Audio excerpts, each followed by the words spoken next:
Assalamu alaikum. My name is Muhammad Awab Sial and today we will be learning about Qt framework for C++. अच्छा, जो Qt है इसको हम originally it is pronounced as Qt, but it is written as Q and T, so it is mostly pronounced as Qt. तो सबसे पहले हम देखते हैं कि what Qt really is. तो Qt जो है क्रॉस प्लेटफॉर्म सॉफ्टवेयर है for creating a graphical user interfaces as well as close platform applications. अच्छा, जो क्यूटी है आप लोग की जो डेवलपर्स होंगे आपने देखा होगा कि अभी तक आप जो कोडिंग करते हो वो बिल्कुल एक सिंपल कंसोल के ऊपर होती है, ब्लैक स्क्रीन और वाइट टेक्स्ट के ऊपर, जो सिंपल आपका CLI होता है, कमांड लाइन। फॉर एग्जांपल जो हमारा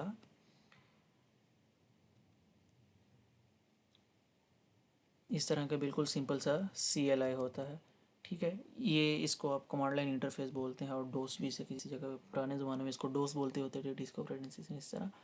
तो ये होता है हमारा जो क्यूटी है वो इनेबल करता है कि हम इस तरह के एप्लीकेशन बना सकें जिसमें ग्राफिकल यूजर इंटरफेस हो। फॉर एग्जांपल हमारी जो विंडोज़ है ये GUI बेस्ड एक एप्लीकेशन है, ठीक है।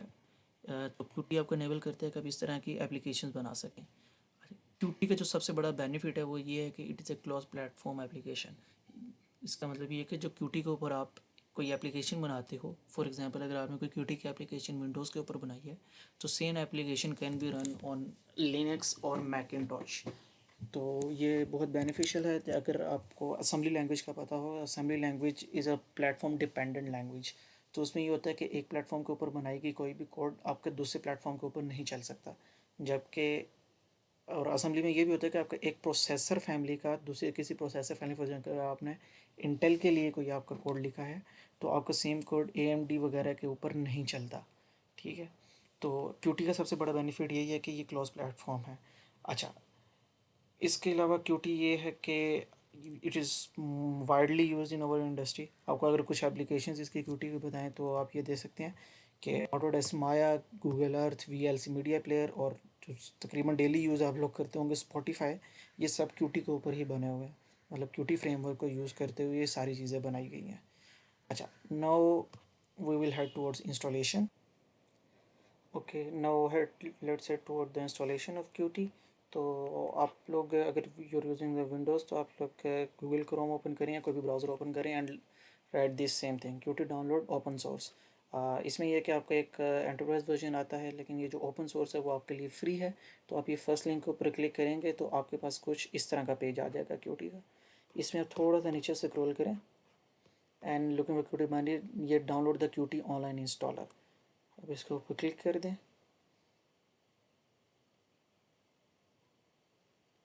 अच्छा, यहाँ पे ये आपसे पूछेगा ऑनलाइन विंडोज़ कर देंगे, यहाँ पे इंस्टॉलेशन, तो आपकी इंस्टॉलेशन स्टार्ट हो जाएगी। क्योंकि मेरे पास ये पहले से इंस्टॉल हुआ हुआ है तो मैं इसका आगे थोड़ा सा आपको प्रोसेस बता देता हूँ कि कैसे होता है। अच्छा, जब आपकी इंस्टॉलेशन कंप्लीट हो जाए तो आप जिस जगह पे आपने इंस्टॉल किया वहाँ पे जाएंगे, एक एप्लीकेशन होगी, आप उस पर डबल क्लिक करेंगे तो आपके पास कुछ इस तरह की एक cutie maintenance tool type key thing कुछ खुल जाएगी। आपको कुछ इस तरह का आ जाएगा क्यूटी मेंटेनेंस टूल, ठीक है। इसमें आपको, अगर आपका सबसे पहले अकाउंट ऑब्वियसली नहीं बना होगा, आपको यहाँ पे साइन अप कर सकते हैं, अपना अकाउंट बनाएं, आप अपनी मेल के ऊपर अपना अकाउंट बनाएं। उसके बाद आपने यहाँ पे दोबारा आएंगे और उसको लॉगिन करना है। यहाँ पे लॉगिन करने के बाद जब आप नेक्स्ट करेंगे,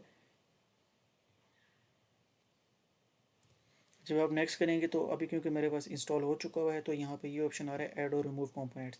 यहाँ पे आपका ऑप्शन होगा कि इंस्टॉल क्यूटी फॉर डेस्कटॉप। उसके ऊपर जो सबसे आपका लेटेस्ट वर्जन है आप उसके ऊपर सेलेक्ट कर लें और उसके बाद आपका नेक्स्ट कर लें। कुछ GBs की फ़ाइल है वो इंस्टॉल हो जाएगी ऑटोमेटिकली। मेक श्योर कि आप जो इंस्टॉल कर रहे हैं उसके अंदर उसकी किट्स होती हैं, ठीक है। इसकी प्रॉपर इंस्टॉल करना है आपका, जो वो चीज़ें ऑटोमेटिकली इंस्टॉल करता है वो करनी है, आपने कोई चीज़ मॉडिफाई नहीं करनी। फॉर एग्जांपल अगर आपका इस वक्त लेटेस्ट चल रहा है, फॉर एग्जांपल क्यूटी 6.4 चल रहा है, तो आपको जब क्यूटी 6.4 के ऊपर सेलेक्ट करेंगे तो ऑटोमेटिकली उसके किट्स भी सिलेक्ट कर लेगा। लेकिन आपने कोई चीज़ उसमें से, जो चीज़ें वो खुद सेलेक्ट कर रहे हैं, तो उसमें से कुछ भी डिसलेक्ट नहीं करना, नहीं तो आपकी जो किट्स है वो प्रॉपरली उससे लिंक नहीं हो सकेंगी। इसके बाद जब आपका ये सारा हो जाए उसके बाद ये अपडेट हो गया, आपका फिनिश हो जाएगा, तो उसके बाद आप क्यूटी यूज़ कर सकते हैं।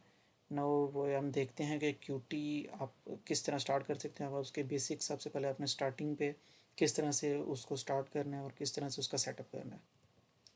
अच्छा, जब आपका क्यूटी इंस्टॉल हो चुका है, जब आप यहाँ पे क्यूटी सर्च करेंगे तो आपके पास दो चीज़ें आएंगी। एक नीचे आएगा क्यूटी क्रिएटर और एक दूसरी चीज़ है कि Qt design studio. Design studio की हम थोड़ी देर बाद में बात करते हैं, अभी क्यूटी क्रिएटर पे चलते हैं। First time it will take some time to load, so you have to be patient. अच्छा, जब आपका Qt लोड हो जाएगा तो you will have something like this. हो सकता है आपने अगर लाइट थीम यूज़ की हो तो वो लाइट में वो डजंट मेक एनी डिफरेंस। तो आपके पास इस तरह से Qt क्रिएटर सामने आपके खुल जाएगा। तो Qt क्रिएटर में आपके पास इस तरह दो तीन ऑप्शन है, create a project, open project, get started. अच्छा, यहाँ पे आपके पास ना कुछ एग्जाम्पल प्रोजेक्ट्स भी यहाँ पे इन्हें दिए होते हैं। अगर आप चाहते हैं कि यहाँ से स्टार्ट करें तो आपके पास ये एग्जाम्पल प्रोजेक्ट्स दिए हैं, आप इनको देख सकते हैं कि किस तरह से इन्हें क्या क्या चीज़ें बनाई हुई हैं। What will do right now कि हम एक प्रोजेक्ट बनाएंगे न्यू, ताकि आपको ये भी बता दें कि न्यू प्रोजेक्ट कैसे होगा। इस वक्त हमारे पास देखें Qt 6.5.0 हमारे पास इंस्टॉल हुई है, क्योंकि मैंने इससे पहले Qt 6.4 भी इंस्टॉल की थी। इसमें मेरे पास दो वर्जन आ रहे हैं। अगर आपने एक सिंगल वर्जन नहीं किया होगा, लेकिन अगर आपके पास 2 से 3 वर्जन आ रहे हैं तो make sure to select the latest version here. अच्छा, उसके बाद क्रिएट प्रोजेक्ट।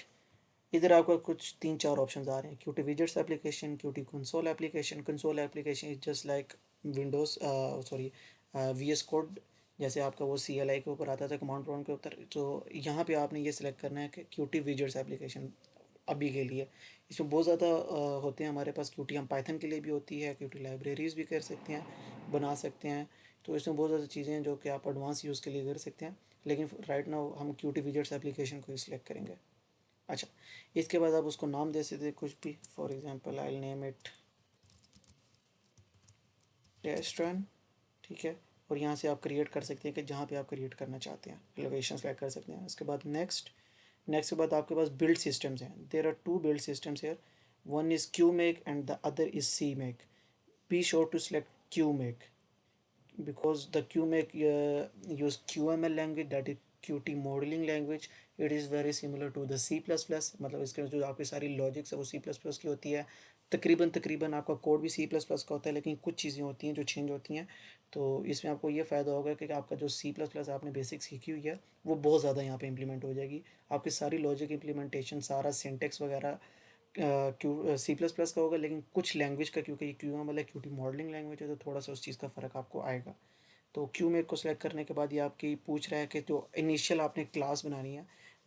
मेरे ख्याल में भी आप में से अक्सर फर्स्ट मैच वाले देख रहे होंगे, तो यहाँ पे आप क्लासेस का कोई इतना कंसेप्ट नहीं होगा, लेकिन आप इसका अगर नाम चेंज करना चाहते हैं तो आप कर सकते हैं। लेकिन मैं यही आपको कहूँगा कि इसको जिस तरह है इसी तरह जाए। मेक श्योर कि यहाँ पे ये जनरेट फॉर्म का जो ऑप्शन है ये चेक हुआ हो, क्योंकि इसके बगैर आपका यूज़र इंटरफेस फॉर्म नहीं बनेगा। वो आपको Qt डिज़ाइन से बना के इंपोर्ट करना पड़ेगा, जो कि शुरू होने के लिए बहुत ज़्यादा हैक्टिक हो जाते हैं। इसलिए मेक श्योर कि ये जनरेट फॉर्म का आपका ऑप्शन टिक हुआ हुआ है। अच्छा, नेक्स्ट। इसमें लैंग्वेज ट्रांसलेशन आपने कोई भी नहीं सिलेक्ट करनी, क्योंकि ये उसके लिए कि for example you are making a very big application, उसके अंदर आप चाहते हैं कि 5-6 कंट्रीज़ में हमारी एप्लीकेशन जानी है और वहाँ पे उनके अलग अलग लैंग्वेज है, तो वहाँ यहाँ से आप लैंग्वेज सेलेक्ट कर सकते हैं, वो जहाँ पे आपने ट्रांसलेट कराना हो। इसमें हर लैंग्वेज पड़ी हुई है, लेकिन अभी हम नन करेंगे। अच्छा, अब हम यहाँ पे क्या सिलेक्ट करेंगे, हमारी जो लेटेस्ट किट है। जब आपने इंस्टॉल किया होगा आपकी इस तरह की एक सिंगल किट, आप देखें डेस्कटॉप Qt 6.5.0 आ रही है, एक सिंगल किट आपके पास आ रही होगी। ठीक है, ये Qt मिंटी W64 बिट है, इसको आपने नहीं करना। ठीक है, प्रेफर यही मैं करूँगा कि इस जो आपकी लेटेस्ट है उसको आप सिलेक्ट कर लें। You can select all kits but I will not prefer that. मैं ये कहूँगा कि आपकी जो लेटेस्ट किट है उसी को सिलेक्ट कर लें। नेक्स्ट करेंगे। प्रोजेक्ट मैनेजमेंट के अंदर इसका कुछ भी नहीं है, आप इसको छोड़ दें। सिर्फ यहाँ से एक नीचे आपको ये कुछ बता रहा है कि ये चीज़ें मेरी आ रही हैं, बस आप फिनिश करेंगे तो आपका प्रोजेक्ट अभी बन के लोड हो जाएगा। अच्छा, जब वहाँ से फिनिश करेंगे तो आपके आगे कुछ सेकंड बाद इस तरह की स्क्रीन आएगी। ठीक है, अब आपका प्रोजेक्ट कंप्लीट हो चुका होगा। अच्छा, कुछ चीज़ें आपने मेक श्योर करनी है कि आपके प्रोजेक्ट में वो है, नहीं तो आपका प्रोजेक्ट बिल्कुल सही नहीं बनाया आप लोगों ने। आप ये साइड पे आएंगे तो ये आपके ना प्रोजेक्ट का नाम आ रहा होगा, ये आपकी प्रोजेक्ट की फाइल्स होती हैं, इस पर आप डबल क्लिक करें। मेक श्योर कि आपके पास ये तीनों फोल्डर्स हैं। एक test and dot P R O project file है, हेडर, सोर्स एंड फॉर्म्स, ये तीनों आपके पास फोल्डर्स आ रहे हैं। इन फोल्डर पे भी आप डबल क्लिक करें, ये आपके पास एंड जाएंगे। आपने मेक श्योर करना है कि ये test and dot P R O, ये तो प्रोजेक्ट फाइल ये ऑटोमेटिकली करते हैं, इसको आपको छेड़ने की ज़रूरत नहीं पड़ती। ये आपकी मेन विंडो की हेडर फाइल है, ये आपकी main dot C P P और ये आपकी main window dot C P P file है। अभी हम बात करते हैं सब में, अभी आपने बिल्कुल भी परेशानी होना, देखते हैं सब कुछ क्या होता है। और जो सबसे इंपॉर्टेंट, आपने ये फॉर्म वाले पर डबल क्लिक करना है। मेक श्योर कि इस तरह का आपके पास एक जो है लेआउट है, इस तरह की आपके पास विंडो लाजमी खुलनी चाहिए। ठीक है। अच्छा, अब हम देखते हैं कुछ कि Qt में बेसिक चीज़ें क्या होती हैं जो हम जिस तरह डिज़ाइन कर सकते हैं। अच्छा, कुछ चीज़ें हमारी ये होती हैं जब आप खोलते हैं तो ये main window dot C P P है, अक्सर काम main window dot C P P में भी होगा। Main dot C P P में बहुत कम काम होता है, कर सकते हैं आप सारा काम main dot C P P में भी कर सकते हैं, लेकिन बाय डिफ़ॉल्ट जो आप स्लॉट्स वगैरह बनाएंगे वो इसी में आएंगे। अभी हम आगे बात करते हैं कि स्लॉट्स क्या होती हैं, सेक्शंस क्या होते हैं, उसके बारे में भी हम बात करते हैं। मेन चीज़ें आपकी ये मैं इधर main window dot C P P में ही अक्सर चीज़ों की आपकी बनेंगी जो आप स्लॉट्स बनाएंगे। अच्छा, अब आपको ये बताते हैं कि आपने जो यूज़र इंटरफेस है, फॉर एग्जांपल मैंने अगर कोई कैलकुलेटर बनाना है, जो उसकी जो मेन जिस तरह का ये हमारा कैलकुलेटर होता है, तो ये आपका आपने देखोगे ये पूरा एक आपका ये ग्राफिकल यूज़र इंटरफेस है। ये आपने कहाँ डिज़ाइन करना है, उसके आपके पास दो तरीके हैं। एक आपका तरीका ये है कि ये जो आपकी मेन डॉट यू आई फाइल है यहाँ पे कर लें, और दूसरा तरीका आपका ये जो क्यूटी डिज़ाइनर इसके साथ ऑटोमेटिकली इंस्टॉल हुआ था आप वहाँ पे कर लें। अब आपको मैं क्यूटी डिज़ाइन स्टूडियो में खोल के थोड़ा सा दिखाता हूँ, फिर हम वापस यहाँ पे आते हैं कि क्यूटी डिज़ाइन स्टूडियो में क्या क्या होता है। अच्छा, तो ये आपका क्यूटी डिज़ाइन स्टूडियो है। तो इसमें आप ये कर सकते हैं, जो आपको यूज़र इंटरफेस फाइल्स हैं वो बना सकते हैं। क्यूटी डिज़ाइन स्टूडियो का क्यूटी क्रिएटर के ऊपर ये आप है कि आप क्यूटी डिज़ाइन स्टूडियो में जो आपका यूज़र इंटरफेस फाइल्स है उसके अंदर एनिमेशन डाल सकते हैं, 3D आपके यहाँ पे फाइल डिज़ाइन हो सकती हैं। तो अगर हम यहाँ से किसी को एक एग्जाम्पल वाला खोलें, क्योंकि मैंने अभी तक इसके ऊपर नहीं बनाई कोई भी, फॉर एग्जाम्पल हम ये आउटरन क्लस्टर वाला खोल लेते हैं। इट इज़ डाउनलोडिंग, थोड़ा टाइम लगेगा, तो हम देखते हैं कि इसको खोलते हैं और देखते हैं कि ये क्या है। अच्छा, वो हमारा डाउनलोड हो गया। तो जब हम डाउनलोडिंग पे लगाया था उसके बाद ही ये हमारे पास सामने आया।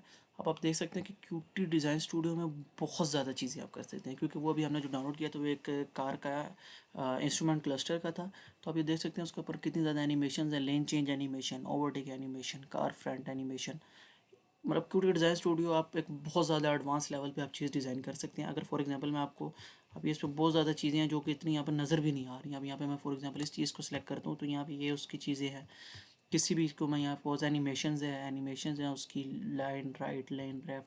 अगर मैं इसको आपको यहाँ पे चला के दिखाऊँ तो आप देख सकते हैं कि कितना एडवांस लेवल का हम यहाँ पे जी जनरेट कर सकते हैं यूजिंग क्यूटी जनरेटर। ये बैक एंड पे क्यू एम एल के ऊपर काम करता है। टोटली इसके अंदर क्यू एम एल यूज़ हुई होती है, और क्यू एम एल जो है वो कोई क्यूटी मॉडलिंग लैंग्वेज होती है। इसमें आप स्प्रेडशीट की जो आपका सी एस एस और एच टी एम एल है वो भी थोड़ा बहुत यूज़ होता है, लेकिन वो इतना नहीं होता। क्यू एम एल बहुत ज़्यादा यूज़ होती है। लेकिन अब ये आपके सामने भी आएगा इसका बहुत ज़्यादा एडवांस लेवल आप इसमें चीज़ें बना सकते हैं। ये अभी लोड हो रहा है, थोड़ा टाइम लगेगा क्योंकि मेरा लैपटॉप इतना भी खास फास्ट नहीं है, थोड़ा स्लो चल रहा है। अच्छा, ये देखें लोड हो गया। अब कितना एडवांस लेवल का यहाँ पे एनिमेशन लगाई हुई है इन्हें। अब सिर्फ ये देखें कितनी ही एडवांस लेवल की चीज़ें हैं। ये पूरा का आपको ओडोमीटर लगाया हुआ है, ठीक है। अब ये बता रहा है कि गाड़ी चल रही है आपकी 120 किलोमीटर की स्पीड पे, आपने 1.5 किलोमीटर के बाद राइट टर्न लेना है। अभी ड्राइव आपकी इतनी हो चुकी है, 90 किलोमीटर पे आपने क्रूज़ लगाया हुआ है, पता नहीं जो भी है। मिडनाइट फायर्स आपका गाना चल रहा है, सेल्फ ड्राइविंग पे है, डी नॉर्मल ओडोमीटर इतना है। अब सिर्फ ये देख लें, अंदाज़ा लगेगा कितनी एडवांस लेवल की चीज़ आप क्यूटी डिज़ाइनर पे आप डिज़ाइन कर सकते हैं, और क्यूटी पे भी आप, ये सब कुछ क्यूटी पे ही बना होता है। तो आप सिर्फ इस चीज़ का अंदाज़ा लगा सकते हैं कि आप क्या क्या कुछ आप इस क्यूटी से आप बना सकते हैं, क्यूटी कितनी ये यूज़ होने वाली लैंग्वेज है। अच्छा, इसको अब हम बंद करते हैं, क्योंकि अब हमें क्यूटी डिज़ाइन स्टूडियो का बिल्कुल पता लग गया। बहुत एंडलेस पॉसिबिलिटीज़ अभी देखें इसके अंदर कुछ आ रहा है। मेरा लैपटॉप का जीपीयू भी इतना नहीं है कि वो इसको सिर्फ पिकअप कर ले। इतनी बड़ी यहाँ पे 3D एनिमेशन कुछ की हुई है इन्हें कि मेरा लैपटॉप का जीपीयू उसको पिक भी नहीं कर पा रहा। अच्छा, ना यू नो कि क्यूटी डिज़ाइन स्टूडियो क्या होता है। अब हम आते हैं अपने क्यूटी क्रिएटर की यूआई फाइल से ऊपर।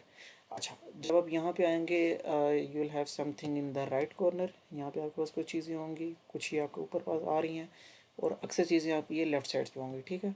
अब हम यहाँ पे देखते हैं कि लेफ़्ट साइड पे क्या चीज़ है। अगर हम इसको देखें, सबसे पहले ऊपर हमारे लेआउट्स हैं। ये जो लेआउट्स हैं इनको भी आप छोड़ दें, हम इनके आगे बात करेंगे। फिर हमारे पास ये स्पेसर्स हैं, ठीक है। स्पेसर्स क्या करते हैं, फॉर एग्जांपल अभी वैसे एग्जांपल दे रहा हूँ, आपने इसको थोड़ा करना नहीं है। मैंने एक बटन लिया है, उसको आई वांट के मेरा जो बटन है वो मेरे यहाँ पे स्क्रीन के ऊपर जब मैं इसको रन करूँगा ये फुल ऊपर ना आए, मतलब इस तरह फुल मेरे के ऊपर स्क्रीन पर ना आए, एक कॉर्नर पे आ जाए मेरा बटन। तो मैं क्या कर सकता हूँ कि मैं एक हॉरिजॉन्टल स्पेसर ले सकता हूँ और इन दोनों का वर्टिकल लेआउट बना सकता हूँ, ठीक है। अब ये हमारा लेआउट भी आ गया यहाँ पे सामने, सॉरी हॉरिजॉन्टल लेआउट बना सकता हूँ। इसी ये क्या करेगा कि अगर हमने किसी और चीज़ के साथ इसको लॉक किया हुआ है तो ये उसको एक कॉर्नर में ले जाएगा। It will not bind it in the middle, मतलब अगर मैं इसको साथ यहाँ पे लॉक कर दूँ कि इसको बिल्कुल एक कॉर्नर में लेके चला जाएगा। ठीक है। अभी हम लेआउट की बात करते हैं, आपने परेशान नहीं होना है, मैंने सिर्फ सिंपल आपको बताया कि स्पेसर करता क्या है। स्पेसर ये करता है कि हमारा कोई भी बटन है या कोई भी एक हमारे पास लेबल है, कोई भी चीज़ है, उसको एक साइड पर लेकर चला जाता है अगर हम चाहते हो कि उसको मिडिल में हम नज़र नहीं कराना। अच्छा, फिर हमारे पास इसी तरह वर्टिकल स्पेसर है, वो मतलब ऊपर लेके चला जाएगा। पुश बटन, सबसे पहले हमारे पास पुश बटन है। Push button as you all know कि पुश बटन क्या होता है, उसको पुश करते हैं तो उसके ऊपर बैक पे कोई स्लॉट कॉल होती है। अच्छा, स्लॉट क्या होता है?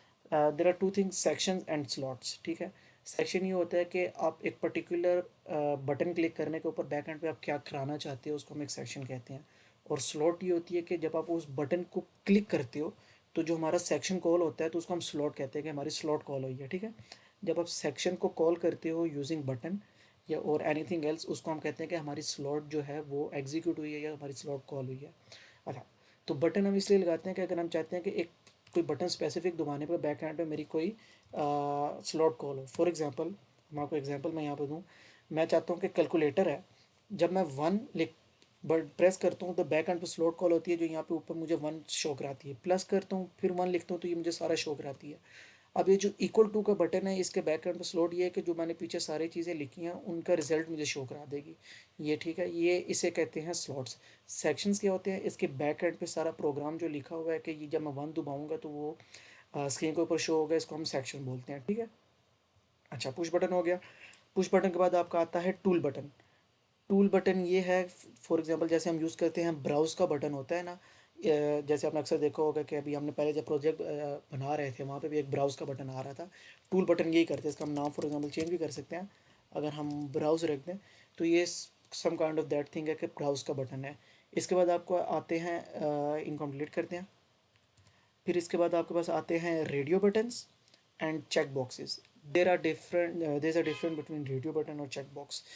चेक बॉक्स और रेडियो बटन में ये फ़र्क है कि आप जब इसको रन करते हैं, ठीक है, रेडियो बटन एक वक्त में आप सिर्फ एक के ऊपर प्रेस कर सकते हैं, एक से ज़्यादा नहीं हो सकता।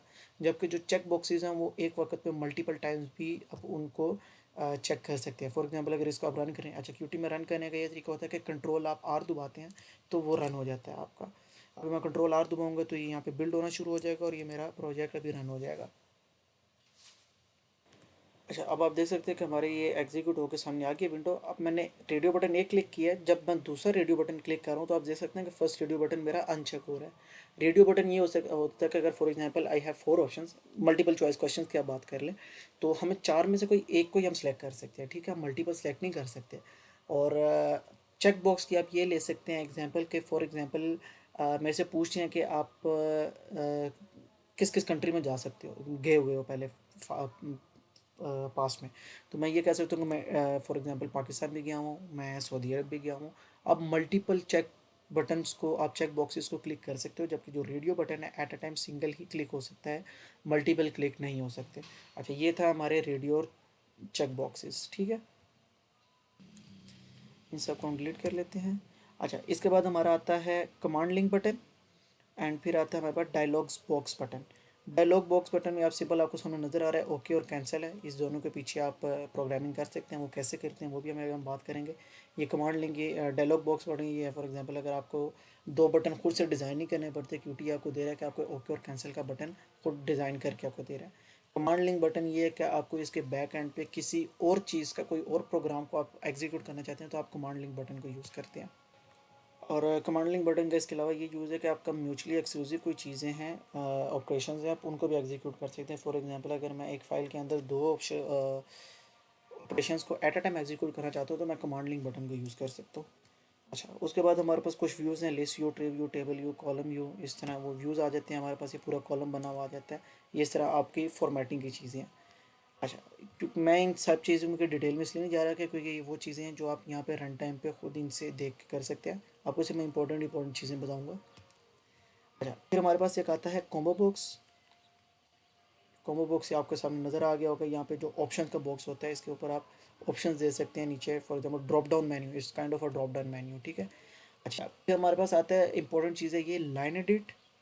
लाइन एडिट क्या चीज़ है कि आपने क्यूटी में अगर यूज़र से रन टाइम पे कोई भी चीज़ एंटर करवानी है तो आप लाइन एडिट में कराते हो। Line edit sir is just like a search, जैसे अब ये सर्च बार है, ये नीचे विंडो में अब आपको नज़र नहीं आ रहा होगा। फॉर एग्जांपल मैं ये यहाँ पे क्लिक करता हूँ तो ये मेरे पास ऊपर विंडो का सर्च बार आ रहा है, मैं यहाँ पे लिख रहा हूँ कुछ भी, फॉर एग्जाम्पल मैं QT ही लिख रहा हूँ, तो ये जो सामने रिजल्ट आ रहा है सर्च बार आ रहा है, कि आपको नीचे सर्च बार नज़र नहीं आ रहा होगा, बल्कि हम इधर कॉम पे जाते हैं, सही आपको नज़र आ जाएगा। अब यहाँ पे ये सर्च बार है, ठीक है। अब ये मैंने लिखा है, ये एक लाइन एडिट बैक एंड के ऊपर, ये जो ये सारा सर्च का हमारे पास ये पूरी चीज़ बनी हुई है ना, ये वाली सारी, ये हमारे पास एक लाइन एडिट है। ये जो सारा हमारे पास जहाँ पे इनपुट हम दे सकते हैं, ये टोटल हमारे पास लाइन एडिट है। इसको हम QT में लाइन एडिट बोलते हैं, ठीक है। अगर मैं आपको इसको एग्जीक्यूट करके दिखाऊं, अच्छा अब देखिए ये हमारा एग्जीक्यूट हुआ है, तो ये जो हमने लाइन एडिट डाला था इसके अंदर मैं कोई भी चीज़ इनपुट कर सकता हूँ। फॉर एग्जाम्पल 1+1 कर सकता हूँ, माई नेम इज़,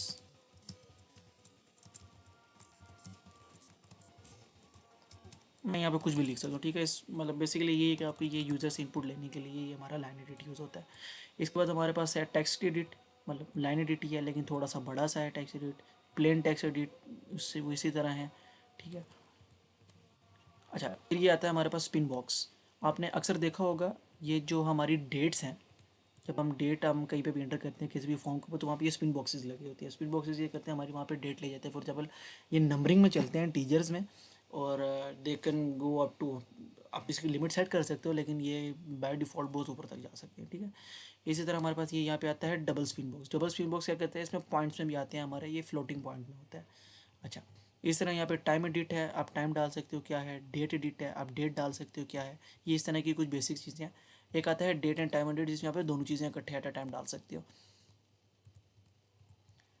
फिर हमारे पास आता है एक डायल, ठीक है। अगर हमने ये जैसे रेडियो डायल होती है उस तरह के डायल से भी यहाँ पे हमने यूज़र से डायल करवाना हो तो ये वो डायल आ जाते हैं। फिर है ये हमारे पास स्क्रॉल बार्स आ जाते हैं। अगर हमने अक्सर ये आपने देखा होगा प्रोग्रेस ट्रैक में हमने ये स्क्रॉल बार्स लगाई होती है ताकि वो स्क्रॉल करके उस जगह पर लेके जाए, ठीक है। इस तरह ये हॉरिजॉन्टल था, वर्टिकल भी है। इस स्क्रॉल बार की जगह एक तरह के स्लाइडर्स भी आते हैं, थोड़े से प्यारे लगते हैं स्लाइडर्स, हालांकि है दोनों का काम सेम है। की सीक्वेंस एडिट, ठीक है। की सीक्वेंस एडिट का ये इसका यूज़ है कि आपको उसका नज़र भी आ रहा होगा, एक प्रेस शॉर्टकट है। मतलब अगर हमने कोई एक शॉर्टकट बनाया हुआ है किसी स्पेसिफिक चीज़ के लिए, तो हम उसको की सीक्वेंस एडिट के अंदर हम उसमें इंसर्ट भी कर सकते हैं और हम इसके थ्रू उसको हम एग्जीक्यूट भी करवा सकते हैं। अच्छा फिर हमारे पास आता है लेबल। ये भी थोड़ी हमारे पास इंपॉर्टेंट चीज़ है। लेबल क्या होता है, label is just like an output है। फॉर एग्जांपल हम कमांड लाइन के ऊपर लिखते हैं एंटर अ नंबर यूज़र को कहने के लिए, तो हम यहाँ पे ये लेबल पे लिख सकते हैं एंटर अ नंबर। अच्छा ये अभी तो मैंने यहाँ पे मैन्युअली किया है, लेकिन ये इस पे होता है, आप डबल क्लिक करते हैं तो ये हो जाता है, लेकिन ये रन टाइम पे भी हम इसको चेंज कर सकते हैं। अच्छा साथ में आपको ये बता दूं कि इनके नाम कैसे होते हैं। आपको पता कैसे लगता है कि मैंने इस चीज़ का करना है, आप इसके ऊपर क्लिक करेंगे तो ये आप राइट कॉर्नर पे देख रहे हैं कि ये बता रहा है कि ये लेबल है, इसका नाम लेबल है और इसकी क्लास क्यू लेबल है। फॉर एग्जांपल मैं यहाँ से कोई भी चीज़ लेके आता हूँ, कॉम्बो बॉक्स उठा के लाता हूँ, तो इसने यहाँ पे इसका नाम दे दिया कॉम्बो बॉक्स। अब यहाँ पे इसका नाम चेंज भी करते हो, फॉर एग्जाम्पल मैं CB कर दूँ तो इसका नाम आप चेंज भी कर सकते हो इन चीज़ों का, अगर आपने अपनी मर्ज़ी से नाम रखना हो इन चीज़ों का। अच्छा अब लेबल किस लिए यूज़ होता है, आपको मैं बता रहा था कि ये भी एक आपका जो यूज़र इंटरफेस है उसके ऊपर एक काइंड ऑफ आउटपुट के लिए। अगर आपने फॉर एग्जांपल एक माइक्रोसॉफ्ट का आपने फॉर्म्स यूज़ किए होंगे या गूगल फॉर्म्स यूज़ किए होंगे, उसके साइड पे लिखा होता है कि एंटर योर एज, आगे लाइन एडिट लगाया होता है, ठीक है। हम वही बना लेते हैं, for example enter your age और आगे लाइन एडिट लगाते हैं, और इन दोनों को हम हॉरिजॉन्टल में इनका लेआउट कर देते हैं। अब ये चीज़ है कि ये बाइंड हो गए हैं एक दूसरे के साथ, मैं जहाँ पे भी लेके जाऊँगा ये दोनों चीज़ें इकट्ठी जाएंगी। लेआउट्स का ये होता है। अभी हम लेआउट्स में आगे थोड़ा डिटेल में बात करते हैं। जब जैसे कि हमारा रन हुआ तो यहाँ पे जस्ट लाइक हमारा कोई गूगल फॉर्म हो, उसके अंदर हम डाटा एंटर करें, वहाँ पे इंटरव्यू एज कहते हैं। मैं कहता हूँ फॉर एग्जांपल 105 ईयर्स मेरी एज है। तो इस तरह ये लाइन एडिट और ये है, ये हमारा आपस में बाइंड हो चुका है। अब मतलब मैं ये लेके जाऊँगा तो सारी चीज़ें इकट्ठी गायब होंगी, आगे पीछे करूँगा तो ये आपस में बाइंड है। ये नहीं है कि इंटरव्यू एज इधर ऊपर कोने पे पड़ा होगा और हमारा ये जो लाइन एडिट है इस नीचे कोने पे पड़ा होगा, इसलिए हमारा लेआउट यूज़ होता है। अच्छा इसके बाद नीचे क्या है, टेक्स्ट ब्राउज़र है, ठीक है। ये भी उसी तरह लाइन एडिट की तरह आपका है, इसके अंदर टेक्स्ट आप लिख सकते हो। ग्राफिक्स व्यू आप छोड़ते हैं, कैलेंडर व्यू, LCD नंबर पे आते हैं। LCD नंबर थोड़ा हमारा इंपॉर्टेंट चीज़ है। ये LCD नंबर ये है कि आप रन टाइम के ऊपर इसके ऊपर आप नंबर लिख सकते हैं। अब ये थोड़ा बड़ा अगर आपको नज़र आ रहा होगा, अब यहाँ पे 0 लिखा हुआ है, मैं यहाँ पे रन टाइम पे कुछ भी लिख सकता हूँ, कोई एक वैल्यू लिखनी हो। कैलकुलेटर के अंदर LCD नंबर हमारा बहुत ज़्यादा यूज़ होता है। अगर आपने कैलकुलेटर एप्लीकेशन बनानी है उसमें LCD नंबर हमारा यूज़ होता है।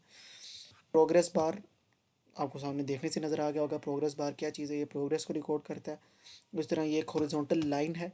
ये लाइन का ये है कि आपने दरमियान में थोड़ी फॉर्मेटिंग करनी हो, आपको प्यारा करना हो तो आप ये लाइन यूज़ कर सकते हैं, ठीक है। अच्छा मेन जो हमारी डिज़ाइन करने की चीज़ें थी वो मैंने बता दी है।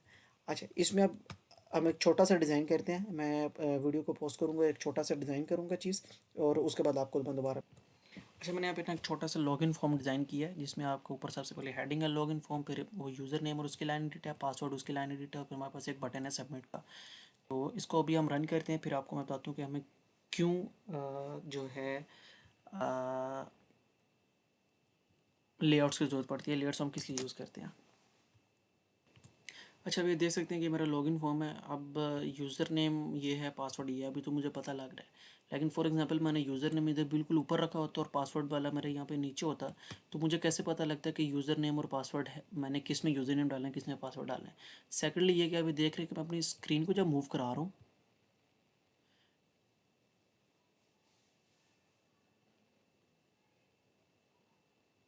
तो हमारी स्क्रीन मूव कर रही है, लेकिन साथ ये रिस्पॉन्सिव नहीं है। मतलब स्क्रीन मूव कर रही है लेकिन फॉर्म हमारा उसी जगह पर स्टेशनरी है। तो अगर हम चाहते हैं कि हमारी ये सारी स्क्रीन रिस्पॉन्सिव हो जाए, तब हमारे लेआउट्स यूज़ होते हैं। अगर हम ये चाहते हैं कि चीज़ें आपस में बाइंड हो जाएं, फॉर एग्जांपल हमारी अगर स्क्रीन मूव हो रही है तो ये इस तरह गायब हो गई, ये गायब ना हो, स्क्रीन छोटी करने पे साथ छोटा हो, स्क्रीन बड़ी करने पे हमारा साथ बड़ा हो, तो वहाँ पे हम लेआउट्स को यूज़ करते हैं। अब कैसे लेआउट्स यूज़ होते हैं मैं आपको बताता हूँ। अच्छा, अब मैं आपको बताता हूँ लेआउट्स का भी हमने जो प्रॉब्लम देखी है कि चीज़ें एक तो एक दूसरे से बाइंड नहीं हुई। सेकेंडली जो मतलब स्क्रीन रिस्पॉन्सिव नहीं है हमारी। सबसे पहले हमने आपको एक रूल बताता हूँ कि आपने अंदर से बाहर की तरफ जाना है। जैसे आप घर के एड्रेस लिखते हैं, आप घर के अंदर से बाहर जाते हैं। फॉर एग्जांपल अगर मेरा कोई एड्रेस है हाउस 851 स्ट्रीट 13 F71 इस्लामाबाद, तो मैं घर के अंदर से बाहर जा रहा हूँ, तो आपने यहाँ पे भी ये रूल फॉलो करना है कि जब भी आपने लेआउट्स के ऊपर काम करना है, आपने अंदर से बाहर की तरफ निकलना है। आप सबसे अंदर मेरा क्या है कि लाइन एडिट्स हैं और ये टेक्स्ट लेबल्स हैं, इन दोनों को मैंने सेलेक्ट करना है। दो है कि आप एक को सिलेक्ट करके कंट्रोल दबा के दूसरे को सिलेक्ट करें, या फिर इस तरह आप इस तरह भी सिलेक्ट कर सकते हैं, सिंपल। अच्छा, सबसे पहले मैं चाहता हूँ कि ये जिस तरह लाइन में है इसी तरह ये बाइंड हो जाए। तो यहाँ पे हमारा एक होता है हॉरिजॉन्टल लेआउट। लेआउट आप यहाँ से लेफ्ट से भी कर सकते हैं, और ये शॉर्टकट्स ये है कि यहाँ पे आप ऊपर से भी लेआउट कर सकते हैं। इनकी शॉर्टकट भी है, कंट्रोल एल से हॉरिजॉन्टल होता है, कंट्रोल एल से वर्टिकल लेआउट हो जाता है। अच्छा, यहाँ पे कुछ और चीज़ें भी हैं आपका लेआउट हॉरिजॉन्टल स्प्लिटर में हो सकता है, यहाँ पे वर्टिकल स्प्लिटर लग देते हैं। स्प्लिटर क्या होते हैं वो मैं आपको बताते हैं। ये देखें, ये स्प्लिटर में ये होता है कि दरमियान में इनका गैप आ जाता है, ठीक है। तो अभी हम ये वाला तोड़ देते हैं क्योंकि हमें ये नहीं चाहिए। फिर यहाँ पे एक फॉर्म लेआउट होता है, यहाँ पे ग्रिड लेआउट होता है, और ये अगर आपने कोई लेआउट पहले से बनाया है उसको ब्रेक कर सकते हैं। अच्छा, अभी हम इन दोनों को चाहते हैं कि ये हॉरिजॉन्टल लेआउट में आ जाए, मतलब जिस तरह लाइन में उसी में आ जाए। तो ये हम हॉरिजॉन्टल लेआउट पे क्लिक करेंगे, अब ये एक दूसरे के साथ बाइंड हो गए। मैं एक चीज़ को कहीं पे ले जा नहीं सकता अकेले को। अगर मैंने फुल सेलेक्ट किया हुआ है दोनों चीज़ों को, तो ये दोनों इकट्ठी ही जाएंगी जहाँ पे भी जाएंगी। अब ये जो हमारी आउटपुट स्क्रीन है वहाँ पे लॉक हो चुकी हैं। सिमिलरली मैंने पासवर्ड को किया हॉरिजॉन्टल लेआउट, अब हमारा ये अंदर वाली दो चीज़ें लेआउट हो चुकी हैं। अब हम चाहते हैं कि ये जो दोनों चीज़ें ये आपस में भी लेआउट हो जाएं। अब दो हॉरिजॉन्टल थे, अब इनको मैंने वर्टिकली लेआउट करना है, तो ये लेआउट वर्टिकल हो गया। अच्छा, अब इस सबमिट के बटन को मैं चाहता हूँ कि ये मेरा यहाँ पे हो, लेकिन ये राइट कॉर्नर पे है। वहाँ पे हम हॉरिजॉन्टल अपना स्पेसर यूज़ करेंगे, आपको इसके बारे में मैंने पहले बताया है। अब पहले हॉरिजॉन्टल स्पेसर और सबमिट के बटन का हम लेआउट लगाएंगे वर्टिकल, और सॉरी हॉरिजॉन्टल, और फिर इन दोनों चीज़ों का आपस में अब देखिए ये लॉगिन फॉर्म भी है, ऊपर हमारा लेबल, इन सब का हम आपस में वर्टिकल लेआउट लगा देंगे। आप ये देख सकते हैं कि छोटा सा ना, अभी तो छोटा सा ही लग रहा है, लेकिन ये आपस में एक दूसरे से बाइंड हो चुका है। अच्छा, एक दूसरी चीज़ ये कि अगर आप चाहते हैं कि जो लॉगिन फॉर्म है इस तरह सिंपल ना लिखा है, तो आप इस पर डबल क्लिक करें, और यहाँ पे आप राइट साइड पे आते हैं, आपके पास यहाँ पे स्प्रेडशीट होती है। आप यहाँ पे सर्च भी कर सकते हैं, लेकिन मैं आपको वैसे दिखाता हूँ। यहाँ पे स्प्रेडशीट आती है, उससे ये है कि आप इसकी किसी भी किस्म की, अगर आपको HTML थोड़ी बहुत आती है तो आप उसकी डिज़ाइनिंग कर सकते हैं। अब सॉरी, मैंने थोड़ा सा गलत बोला, स्प्रेडशीट नहीं स्टाइल शीट बोलते हैं उसे। अब ये स्टाइल शीट है, आप यहाँ पे स्टाइल शीट पे आप क्लिक करके यहाँ पे जाएं।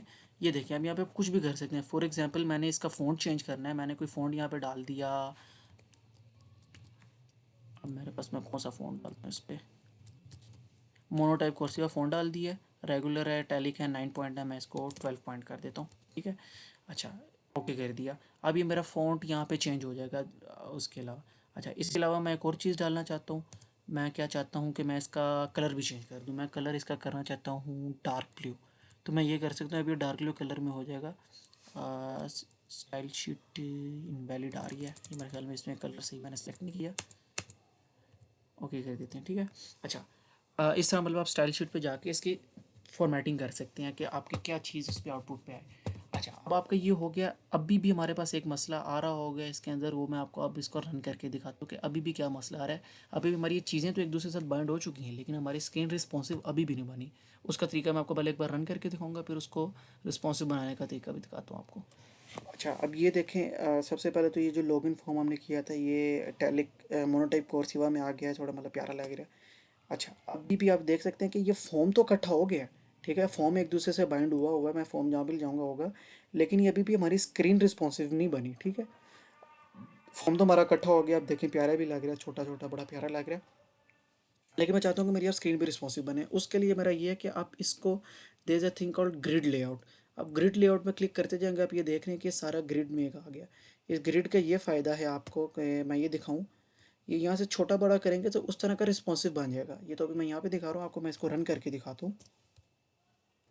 अच्छा, ये आप देख सकते हैं कि ये जो हमारे ना ये अब टोटली रिस्पॉन्सिव बन गया। अब इसको मैं जितना छोटा करूँगा वो उस तरह उसके साथ साथ रिस्पॉन्स देता जाएगा, ठीक है। ये देखिए लॉगिन फॉर्म है, यूज़र में पासवर्ड, इस तरह बड़ा करूँगा बड़ा होता जाएगा, छोटा करूँगा छोटा होता जाएगा। अब इससे छोटा ये नहीं हो सकता क्योंकि वो चीज़ें पूरी नहीं आएंगी। इस तरह मैं लिखता जाऊँगा, इसके अंदर लिखता जाएगा जो भी चीज़ है। अच्छा, सेकेंडली अब ये अगर आपने पासवर्ड करना है ना, एक मैं आपको बता देता हूँ, मुझे याद आ गया कि अगर आप ये पासवर्ड करेंगे, अभी यहाँ पे मेरा पासवर्ड शो हो रहा है, लेकिन अगर आप चाहते हैं कि पासवर्ड शो ना हो तो उसका यहाँ पे नीचे ये राइट साइड पे इसका ऑप्शन होता है, आप इसको क्लिक करें, ठीक है। और यहाँ पे इसकी इनपुट टाइप होती है, ठीक है। मैं यहाँ पर ढूंढता हूँ कि इसकी इनपुट टाइप कौन सी है, इनपुट मेथड, ठीक है। मुझे देखना पड़ेगा इसी में या नहीं। अच्छा, अब आपने ये इस पर क्लिक किया है ना, तो यहाँ पे ये क्यू लाइन एडिट आ रहा है, मतलब मैंने ये सिलेक्ट किया तो क्यू लाइन एडिट है। ये इस पर लेबल पे करूँगा तो ये क्यू लेबल आ जाएगा, क्यू फ्रेम आ गया, लेबल आ गया। अब मैंने क्यू लाइन एडिट पे क्लिक किया तो इस पर मैं, अगर इसकी ये एको मोड, ठीक है, ये एको मोड होता है, इसको मैं यहाँ से नॉर्मल से पासवर्ड पे कर दूंगा, तो ये क्या होगा कि अब मुझे जो भी मैं इसके ऊपर लिखूंगा वो मुझे नज़र नहीं आएगा, वो डॉटेड में चला जाएगा। इसको अगर मैं रन करके दिखाऊँ आप, अच्छा, अगर आप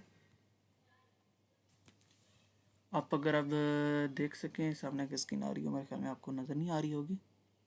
मैं दोबारा एक बार रन करता हूँ। हाँ, ठीक है। अब ये आपके सामने, जब मैं पासवर्ड के अंदर कुछ भी लिखूंगा ना, ये देखें, अब जिस तरह का पासवर्ड हमारा आना चाहिए उस तरह पासवर्ड आ रहा है। तो आप ये एको मोड पे जाके आप ये भी कर सकते हैं। अच्छा, मेरा इनिशियल प्लान तो यही था कि मैं आप लोगों को एक सिंपल सी प्लस प्लस, मतलब इस पे क्यूटी के ऊपर हेलो वर्ड का आपको बताऊंगा कैसे करना है, लेकिन क्योंकि अब हमने एक ये लॉगिन फॉर्म डिज़ाइन कर लिया है तो ये थोड़ा एडवांस भी हो जाएगा, आपको प्रैक्टिस भी हो जाएगी। तो अब मैं चाहता हूँ कि मैं ये यूज़र नेम और पासवर्ड में कोई एक इमेजिनरी सेट कर लूँगा।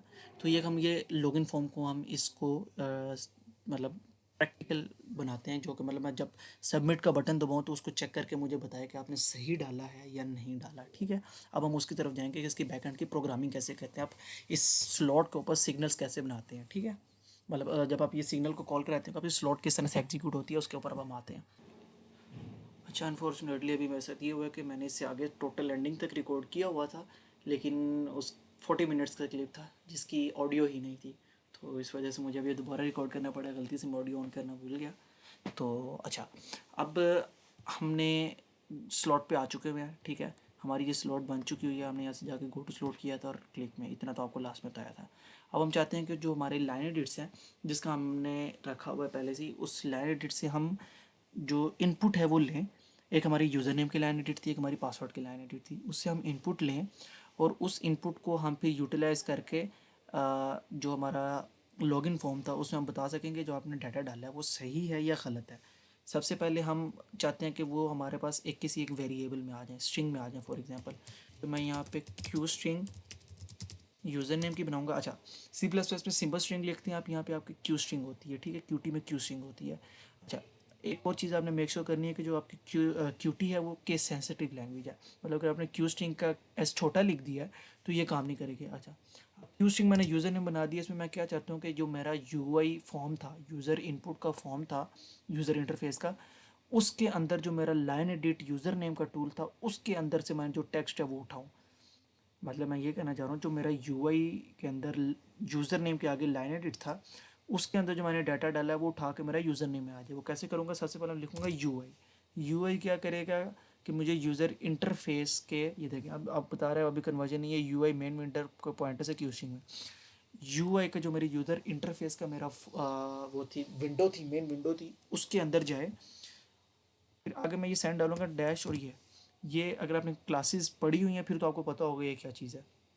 ठीक है, ये रेफरेंस पॉइंटर है, ये जो उसके यूआई के अंदर अंदर जो भी चीज़ें हमने डिज़ाइन की हुई हैं, फॉर एग्जांपल हमारा लाइन एडिट डाला हुआ है हमने, उसको एक्सेस करने के लिए चाहिए। अभी हमारे यूआई के अंदर पुश बटन है, लाइन एडिट है, ग्रिड लेआउट है, हॉरिजॉन्टल लेआउट लगाए हुए हैं, लेबल्स लगाए हुए हैं, तो ये वो सारी चीज़ें बता रहा है कि वहाँ पे आपकी पड़ी हुई हैं। अच्छा, ये जो यूआई है इसके अंदर हमारा आप यहाँ पे जो सारी चीज़ें हैं वो हमें बता रहा है कि पुश बटन है, आपका लाइन एडिट यूज़र नेम है। अब हम चाहते हैं कि यूज़र नेम के अंदर लाइन एडिट यूज़र नेम जो था उसका डाटा आ जाए, लेकिन अभी हमें यहाँ पे कह रहा है कि लाइन एडिट यूज़र नेम पे जो डाटा है वो तो आपका क्यू लाइन एडिट टाइप का डाटा है, तो उसको आप क्यू स्ट्रिंग में कैसे कर रहे हो कन्वर्ट। उसकी कन्वर्जन के लिए हमें टाइप कास्टिंग करनी पड़ती है। वो हम कैसे करते हैं, दोबारा हम वही वाला ये रेफरेंस पॉइंटर लगाते हैं। डॉट भी होता है लेकिन यहाँ पे आप डॉट नहीं लगा सकते, सी प्लस में आप डॉट डालते हो तो ऑटोमेटिकली डाल देता है अगर आपका बाय रेफरेंस हो, लेकिन आपको यहाँ पे रेफरेंस पॉइंटर खुद डालना पड़ता है। यहाँ पे अगर मैं टेक्स्ट लिखूँगा तो यहाँ पे ये टेक्स्ट आ गया सामने, टेक्स्ट कांस्टेंट वाला। अब ये क्या कर रहा है कि लाइन एडिट यूज़र नेम से डाटा उठा रहा है, उसको टेक्स्ट में चेंज कर रहा है, और क्यू स्ट्रिंग जो यूज़र ने बनाई है उसको असाइन कर रहा है वो डाटा। सिमिलरली हम क्या चाहते हैं कि क्यू स्ट्रिंग पासकोड के नाम से बजाएं जिससे हमारा पासवर्ड सेव हो जाए, यूआई उसमें भी लाइन एडिट। अब दूसरी लाइन एडिट हमारी लाइन एडिट 2 के नाम से थी, पासवर्ड के नाम से होनी चाहिए थी, गलती होगी नहीं लिखा, उसको भी हमें टेक्स्ट के फॉर्म में यहाँ पे लिख देना है। ठीक है, अच्छा अब हमारे पास यूज़र नेम भी आ गया, पासवर्ड भी आ गया। अब हमें उसका कंपेयर करना है कि अगर मेरा user name actual user name के इक्वल है और पासकोड जो यूज़र से लिया है वो एक्चुअल पासकोड के इक्वल है, तो वो आगे कोई ऑपरेशन करे। तो मैं यहाँ पे इफ़ कंडीशन लगाऊंगा, आपने सी प्लस प्लस पढ़ी होगी, इतना इफ़ तो पढ़ा ही होगा आप लोगों ने ऑब्वियसली। मैं यहाँ पे कहता हूँ अगर if user name is equal equal किसके, अवाब के। ठीक है, यहाँ पे मैं इसको डबल कोलन उसके अंदर क्यों लिख रहा हूँ कोटेशन मार्क्स के अंदर, उसकी ये वजह है कि क्यू स्ट्रिंग टाइप का डाटा है जिससे मैंने कंपेयर करना है, तो इसलिए मुझे कॉलन के अंदर लिखना है। तो यहाँ पे अवाब फिर and pass code is equal equal 1 2 3। मैं कह रहा हूँ अगर यूज़र नेम अवाब के इक्वल है और पासवर्ड 1 2 3 के इक्वल है तो क्या करो। एंड मैंने ये दरमियान में डबल एंड इसलिए लगाया, लॉजिकल एंड ऑपरेटर आपको पता ही होगा। ये इसलिए कि मैं चाहता हूँ कि यूज़र नेम और पासवर्ड दोनों चीज़ें सही हो, ये ना हो कि मेरा यूज़र नेम ठीक है पासवर्ड गलत है तो मैं जी उसको खोल के दे रहा हूँ, या पासवर्ड गलत सही है मेरा यूज़र नेम गलत है तो मैं उसको एक्सेस दे रहा हूँ, मैं एक्सेस नहीं देना चाहता। अच्छा, फॉर नाउ अभी हम क्या चाहते हैं कि जब मेरा यूज़र नेम ठीक हो तो मैं एक मैसेज बॉक्स शो कर दूँ। ठीक है, कि आपका यूज़र नेम और पासवर्ड ठीक था, आपने ऑथेंटिकेशन सक्सेसफुली कर लिया। अच्छा, आपका ये मैसेज बॉक्स क्या होता है। ठीक है, मैसेज बॉक्स की आप इस तरह से बात कर लें, फॉर एग्जांपल मैं कोई भी विंडो में कोई भी चीज़ क्लिक करता हूँ, फॉर एग्जांपल मैं यहाँ पे करता हूँ CMD को ओपन एज एडमिनिस्ट्रेटर करना चाहता हूँ, कमांड प्रॉम्प्ट को बनाना एज एडमिनिस्ट्रेटर। एडमिनिस्ट्रेटर की कौन सी चीज़ खोल सकते हैं हम,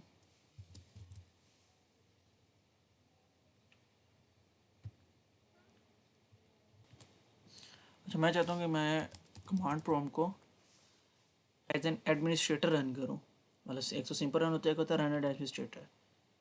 अब ये जो सामने मेरे अभी ये आ रहा है येस का या नो का, ये मेरा मैसेज बॉक्स है। अब मैंने मैसेज बॉक्स क्लिक किया तो वो येस से खुल गया, शायद आपके पास शो हुआ हो क्योंकि ये एक एडमिनिस्ट्रेटर रोल के लिए था। तो लेकिन आपको पता ही होगा जब आप इसको एज रन एज एडमिनिस्ट्रेटर करते हैं कंप्यूटर पे तो सामने जो एक मैसेज सा लिखा आता है कि आप अलाउ करना चाहते हैं अपने आप को कि आप एडमिनिस्ट्रेटर के रोल पे खोलें, इस तरह की चीज़ होती है, वो मैसेज बॉक्स होता है। उसके लिए हमारे पास क्या होता है कि एक सबसे पहले हमारी हेडर फाइल हमको ऐड करनी पड़ती है, इंक्लूड क्यू मैसेज बॉक्स। आपको बताया कि ये केस सेंसिटिव है, अगर आप छोटा लिखेंगे तो यहाँ पे एरर देगा। अच्छा, मैंने मैसेज बॉक्स ऐड कर दिया, मैं चाहता हूँ कि एक सक्सेस का मेरे पास मैसेज बॉक्स आ जाए। उसका क्या हमारे पास सिंटेक्स है, हम लिखेंगे क्यू मैसेज बॉक्स। सबसे पहले हम क्यू मैसेज बॉक्स लिखेंगे, आगे फिर हम 2 कॉलन्स डालेंगे। 2 कॉलन डालने के बाद हमारे पास कुछ चीज़ें हैं। ठीक है, ये हमारे पास कुछ चीज़ें बता रहा है कि आपके पास ये चीज़ आप यहाँ पे लगा सकते हैं। मैं फॉर एग्जांपल यहाँ पे लगाना चाहता हूँ इन्फॉर्मेशन, वार्निंग नहीं इन्फॉर्मेशन। मैं आपको बताते हैं अभी कि इन्फॉर्मेशन क्या होती है। क्यू मैसेज बॉक्स इन्फॉर्मेशन, अब ये 3 चीज़ें एक्सेप्ट करते हैं हमारे पास। मैं उसको दोबारा लिख रहा हूँ क्योंकि मेरा कट हो गया था, कंट्रोल एक्स हो गया था। क्यू मैसेज बॉक्स, अब ये मेरे पास आगे मेरे से पूछा कि क्या चीज़ करनी है। फॉर एग्जांपल अब मेरे पास आप क्यू मैसेज बॉक्स है वो 3 से 4 टाइप्स का बना सकते हैं। एक उसमें क्रिटिकल इन्फॉर्मेशन जाती है, एक इन्फॉर्मेशन जाती है, एक क्वेश्चन जाता है और एक वार्निंग जाती है। इनमें फ़र्क क्या है? क्रिटिकल में आपके साइड पे एक आइकन आता है जो येलो हैज़र्ड का आइकन होता है। इन्फॉर्मेशन में आपका आइकन आता है क्वेश्चन मार्क का, इन्फॉर्मेशन में आपका आई का आता है, क्वेश्चन में आपका क्वेश्चन मार्क का आइकन आता है और वार्निंग में आपका वार्निंग वाला आता है, येलो वाला, क्रिटिकल में रेड कट होता है। किस तरह आता है वो भी हम यहाँ पे बनाएंगे। तो आप अभी सबसे पहले मैं इन्फॉर्मेशन देना चाह रहा हूँ। अच्छा, ये मैसेज बॉक्स है इन्फॉर्मेशन का। अब ये जो मैसेज बॉक्स है ये 3 चीज़ें लेता है, ठीक है। आप ये ऊपर देख भी सकते हैं कि ये क्यू विजेट का पॉइंटर लेता है पेरेंट का, ठीक है। फिर दूसरी एक कॉन्स्टेंट स्ट्रिंग लेता है, फिर तीसरी कॉन्स्टेंट स्ट्रिंग लेता है, फिर अगली चीज़ें ऑप्शनल है। अब उससे मेरा क्या मुराद है, मतलब सबसे पहले आपने जो आपकी ये जो मेन कॉलिंग क्लास है इसका एक रेफरेंस पॉइंटर पास करना होता है जिसको हम दिस से लिखते हैं। अगर आपने क्लासेस नहीं पढ़ी, आपको ये नहीं पता होगा, आप सिर्फ इस चीज़ का याद रख लें कि यहाँ पे हमने सबसे पहली चीज़ हमने दिस पास करनी होती है।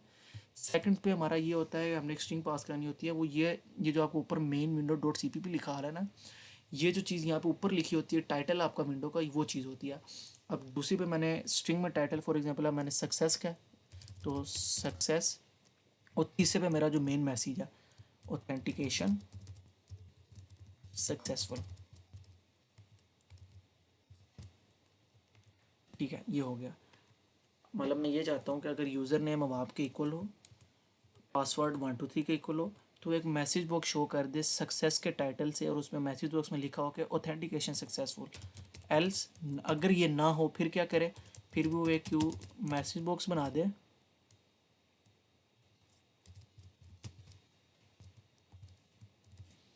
क्यू मैसेज बॉक्स आप इस बार बनाएगा। फॉर एग्जांपल हम वार्निंग का बनाते हैं, सिमिलरली दिस, फिर यहाँ पे ऊपर उसका हेडर आ गया हमारा जो टाइटल है वार्निंग, दूसरा इनवैलिड क्रेडेंशियल्स।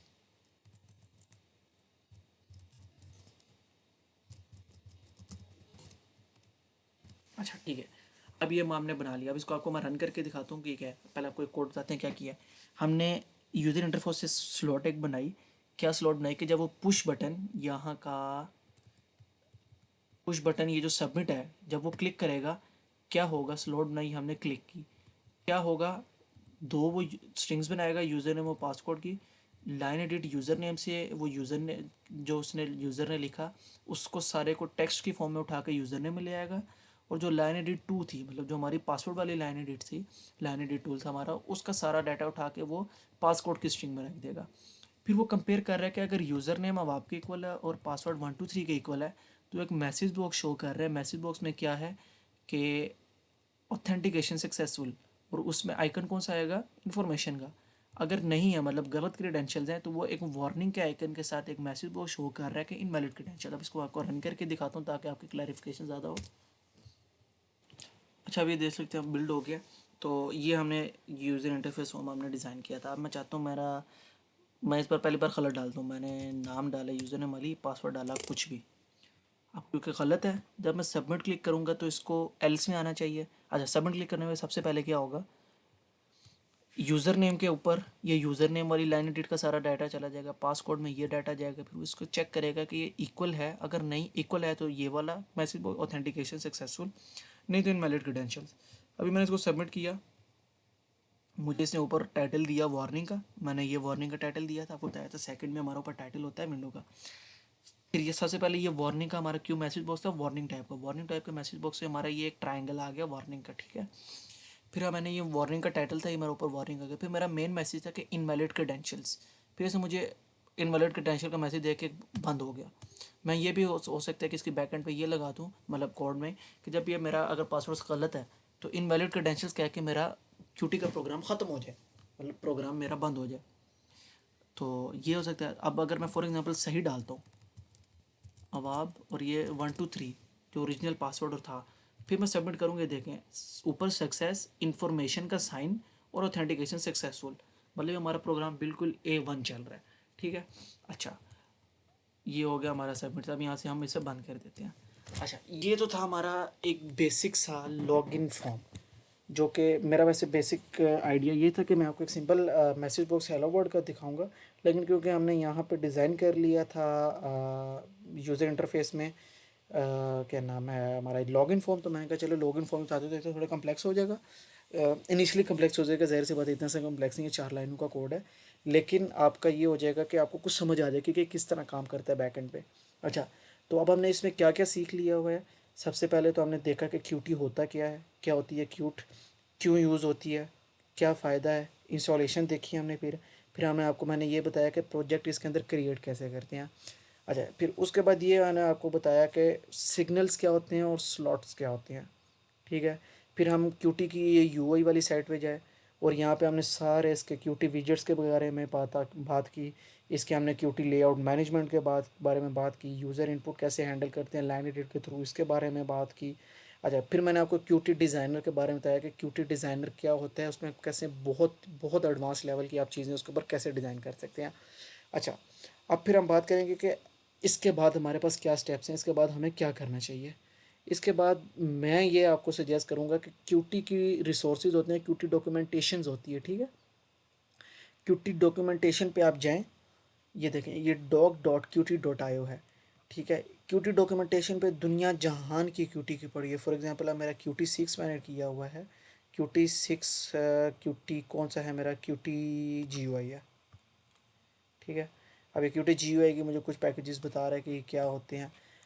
फॉर एग्जांपल मैं सर्च करता हूँ, इस तरह आपको नहीं समझ आ रही, मैं कहता हूँ कि मुझे कोई चीज़ नहीं पता, मैं लूप्स के बारे में सर्च करता हूँ, for loops in cutie.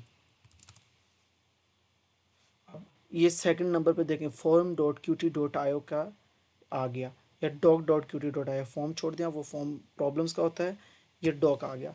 Cutie के अंदर अब फोर लूप कैसे चलता है, अब ये इसके बारे में इसने सब कुछ बताया कि फोर लूप आप क्यूटी के अंदर कैसे बना सकते हैं, किस तरह, उसकी 3-4 एग्जांपल दे दिए किस तरह बनता है। अच्छा, अब मैं चाहता हूँ, चलें इसको छोड़ो, मैं क्यू मैसेज बॉक्स सिंटेक्स मैंने सर्च कर लिया।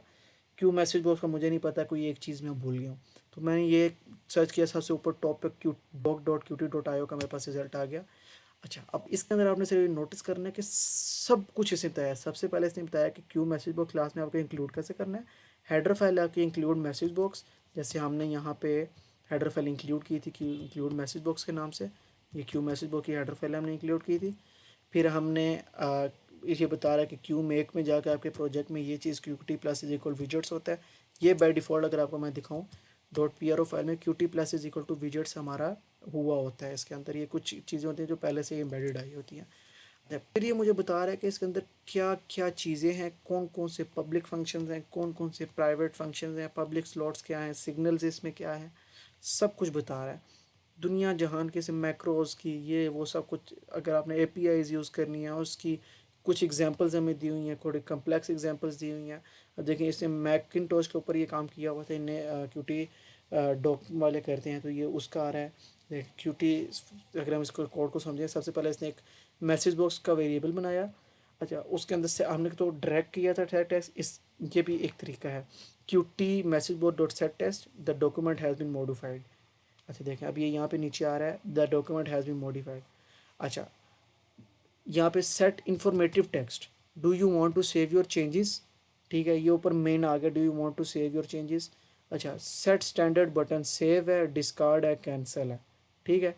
सेट डिफ़ॉल्ट बटन है जी सेव का, मतलब सेव का बटन बाय डिफ़ॉल्ट होना चाहिए, ठीक है। अच्छा, अब इसको अगर मैं सेम को कॉपी करूँ और मैं वहाँ पे रन करूँ तो मैं आपको दिखाता हूँ, मैंने कॉपी किया, अभी आपको दिखाते हैं यहाँ पे सारी। अच्छा, ये जो हम चीज़ों की बात कर रहे थे कि क्वेश्चन, इन्फॉर्मेशन, वार्निंग और क्रिटिकल में क्या फ़र्क है, ये देखिए, क्वेश्चन में क्वेश्चन मार्क शो आता है, इन्फॉर्मेशन में आई आता है साइड पे, वार्निंग में साइड पे ये ट्रायंगल आता है हैज़र्ड वाला, और क्रिटिकल में ये आता है। अगर मैं वही जो कोड हमने वहाँ से कॉपी किया, अगर मैंने यूज़र नेम वगैरह सही डाला हो, मैं वहाँ पर ये पेस्ट करता हूँ। फॉर एग्ज़ाम्पल मैंने ये कर दिया, ये रिटर्न वाले को हम छोड़ देते हैं। अब मैं इसको रन करता हूँ, देखते हैं अभी अब हमारे पास क्या आता है। तो आप ये देख सकते हैं हमारे पास रन होके आ गया। फॉर एग्जांपल मैंने नाम और पासवर्ड सही रखा है, तो सबमिट पे मैंने क्लिक किया, तो आगे अभी मैसेज मेरा नहीं आया। क्यों नहीं आया, उसकी भी वजह है। वजह यह है कि ये मैकिनटॉश के ऊपर इन्हें किया हुआ था, ये सेट टेक्स्ट, मेरे ख्याल में इसके अंदर किसी न किसी के अंदर कोई ना कोई मसला होगा, नहीं आ रहा। कहने का मकसद मेरा यहाँ पे ये था कि आप इस तरह की चीज़ें भी, अब जो क्यूटी के डॉक्स हैं उसके अंदर से आप सब कुछ चेक कर सकते हैं कि कौन सी चीज़ कैसे है। अगर आपको लगता है कि क्यूटी के डॉक से आपको समझ नहीं आ रही, क्यूटी के डॉक्यूमेंट से आपको उसका समझ बिल्कुल भी नहीं आ रही, तो आप ये कर सकते हैं कि जो मेरा फेवरेट चीज़ है, जो इससे मैंने क्यूटी सीखी थी फर्स्ट सेमेस्टर में, कि वो ये था कि एक there is YouTube channel programming knowledge. Programming knowledge की आप क्यूटी की प्लेलिस्ट सर्च करेंगे तो आपके पास उसकी सारी प्लेलिस्ट आ जाएगी। क्यूटी की प्लेलिस्ट में प्रोग्रामिंग नॉलेज का क्या है कि आप देख सकते हैं उनकी पूरी एक ये 58 वीडियोस की पूरी एक प्लेलिस्ट बनी हुई है। अगर आप इसको प्ले ऑल करेंगे, When I found Hostinger and I found out about the website builder, I was really blown away. It made building a website from somebody who has no knowledge in building. अच्छा ये हमने पहले कोई Ubuntu वाली खोली थी गलती से, ये ऊपर वाली है 57 वीडियोस वाली। ये अगर आप प्लेलिस्ट खोलेंगे तो आप इस पे देखेंगे कि Hello guys, welcome to the first video on Qt tutorial for 7 साल पुरानी वीडियो है, लेकिन मैंने इसी से लास्ट ईयर किया था सेमेस्टर में, फर्स्ट सेमेस्टर में। लेकिन बेहतरीन ये सब कुछ, आप इधर ये राइट साइड पे देखें, प्लेलिस्ट में सब कुछ है, कैसे इंस्टॉल करना है, पहली एप्लीकेशन कैसे बनानी है, पहली GUI विजेट एप्लीकेशन कैसे, सिग्नल स्लॉट क्या होता है, मैसेज बॉक्स क्या होता है, लेआउट्स क्या होते हैं, स्पेसेस क्या होते हैं, अनदर विंडो कैसे शो करते हैं, ये भी इंपॉर्टेंट चीज़ है बहुत, वो आपको मैं पे बता देता हूँ खुद थोड़ा सा।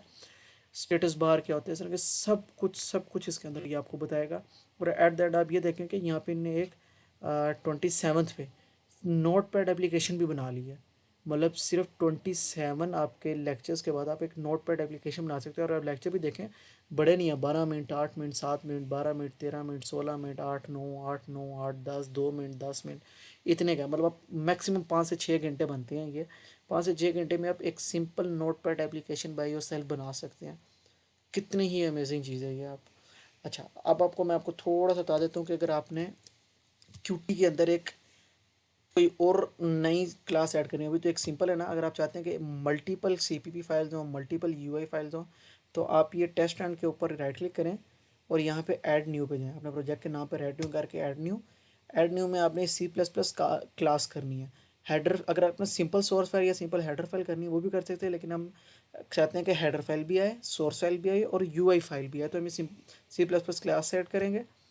कोई भी नाम रख लेंगे इसका, फॉर एग्जांपल 1 2 3, लेकिन नाम हम नहीं रख सकते। क्या नाम है,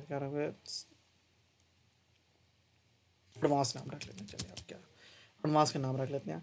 अच्छा, सोर्स फाइल बना दिया। अच्छा, ये पूछा कि क्या क्या आप यहाँ पे इंक्लूड करना चाहते हैं। इंक्लूड क्यू मेन विंडो, मतलब क्यू मेन विंडो इसके अंदर कॉल हो। अभी मैं चाहता हूँ कि मैं कुछ इंक्लूड नहीं करना चाहता। अगर आप इंक्लूड क्यू मेन विंडो करें तो उसके अंदर क्यू मेन विंडो का एक हेडर फाइल ऑटोमेटिकली इंक्लूड हो जाती है। अच्छा, किस में करना चाहते हैं आप, यहाँ पे आगे कि ये यहाँ पे ऐड हो जाएगी। अब ये यहाँ पे आपकी ऐड हो जाएगी कुछ सेकंड के बाद, ये आपकी जो आपने अभी क्लास बनाई है। अच्छा, अब ये देखिए कुछ सेकंड बाद ये आपकी एडवांस डॉट CPP फाइल आ गई, एडवांस डॉट हेडर फाइल आ गई, या खुद ही ऑटोमेटिकली ऐड हो जाती हैं। तो इतना था हमारा आज का ट्यूटोरियल। तो उम्मीद है इंशाल्लाह आपको क्यूटी की कुछ बेसिक्स का पता लग गया होगा, क्यूटी क्यों यूज़ होती है, क्यूटी इंस्टॉल कैसे करते हैं, और एक बिल्कुल सिंपल लॉगिन फॉर्म हम कैसे क्यूटी पे बनाते हैं, तो उसका आपको पता लग गया होगा। अगर फर्दर आपको कोई भी मदद चाहिए हो तो आप मुझे ईमेल कर सकते हैं, या फिर डिस्कॉर्ड पे मेरी प्रोफाइल है, मैं आपको प्रोफाइल का नाम बता देता हूँ, आप मुझे वहाँ पे मैसेज कर सकते हैं। अच्छा, मेरे डिस्कॉर्ड का आईडी नेम है MAWABSIAL, एम अवाब सियाल के नाम से मेरी आईडी है। ठीक है, आप दूसरा ये है कि अवाब शार्प 7677 सर्च करेंगे तभी मेरी आ जाएगी। AWAB शार्प 7677 या फिर एम अवाब सियाल, तो मेरी आपको आ जाएगी। आप मुझे कोई वहाँ पे मैसेज छोड़ सकते हैं, जब भी मैं मैसेज देखूंगा डिस्कॉर्ड पे तो मैं आपको ज़रूर रिप्लाई करूँगा। तो उम्मीद है आज आपको जो हमारी छोटी सी वीडियो थी क्रिकेट ट्यूटोरियल पे ये समझ भी आई होगी और पसंद भी आई होगी। तो दुआ में याद रखिएगा। बहुत शुक्रिया। अल्लाह हाफिज़।